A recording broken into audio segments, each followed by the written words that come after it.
Cuando usted tiene algún problema con algún hermano dentro de la iglesia, ¿qué es lo que buscaría? ¿Buscaría una autoridad competente, sea un juez o tal vez a la policía o a alguien que por favor venga y actúe y traiga juicios sobre lo que estaba ocurriendo? ¿O tal vez buscaría a alguien dentro de la iglesia para que un hermano sabio, sea el pastor o un líder, pueda ayudar a resolver el impasse? ¿Y qué pasaría si es que no se puede solucionar el problema? ¿Cuál sería su opción?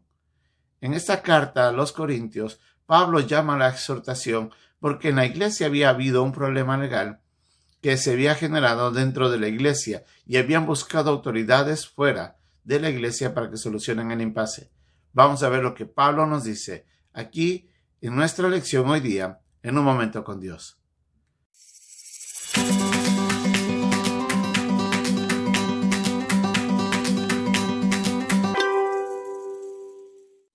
Como habíamos mencionado desde el inicio de estas lecciones que hemos venido aprendiendo en la primera carta a los Corintios, Pablo se dirigía a los hermanos en la iglesia. Obviamente era un grupo de creyentes que habían recibido ya a Cristo como su Señor y Salvador y que habían llegado a conocer el Evangelio por medio de la predicación, obra del Espíritu Santo a través de Pablo, para que esas personas llegasen a conocer a Cristo y cimentar sobre ello la vida del creyente en la fe en Jesucristo, ese nuevo nacimiento y esa salvación que solamente Dios nos puede ofrecer a través de la fe.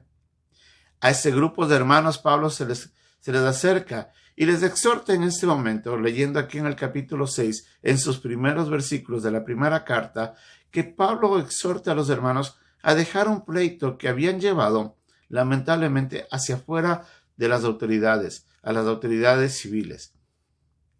¿Qué es lo que estaba pasando?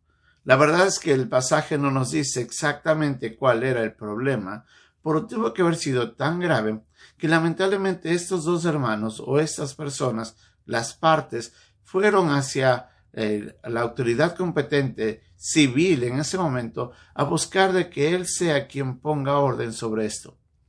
Pablo les dice de que esto no debería ser así. Nosotros entre hermanos deberíamos solucionar los problemas.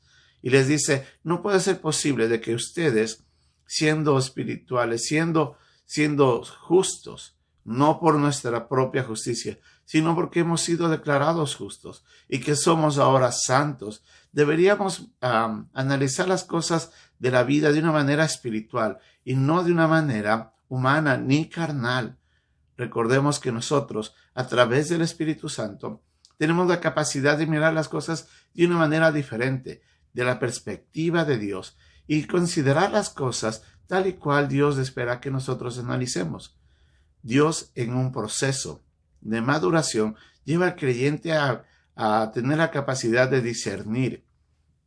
Y dentro de la iglesia tiene que haber líderes sabios, líderes prudentes, que ayuden a resolver los problemas básicos de la vida.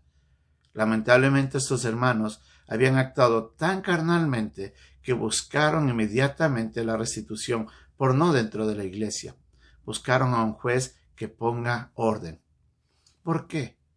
Nosotros, como seres que aunque somos salvos, tenemos nuestra naturaleza carnal que actúa en nosotros, nos lleva esa naturaleza a responder ante las adversidades de una manera inapropiada. Recordemos que el pecado nos lleva a mirar a nosotros de una manera egocentrista las cosas. Y es ahí donde a veces, si usted es una persona que sufrió el agravio, va a actuar con odio, con rencor, a veces va a buscar venganza, a veces va a querer usted mismo impartir justicia. No va a querer perdonar las cosas y va a querer que se solucione, porque lamentablemente lo sucedido ha sido grave. Y sí, debería ser restituido. Pero no debería de usted dejar de que su carnalidad lo lleve a actuar de esa manera.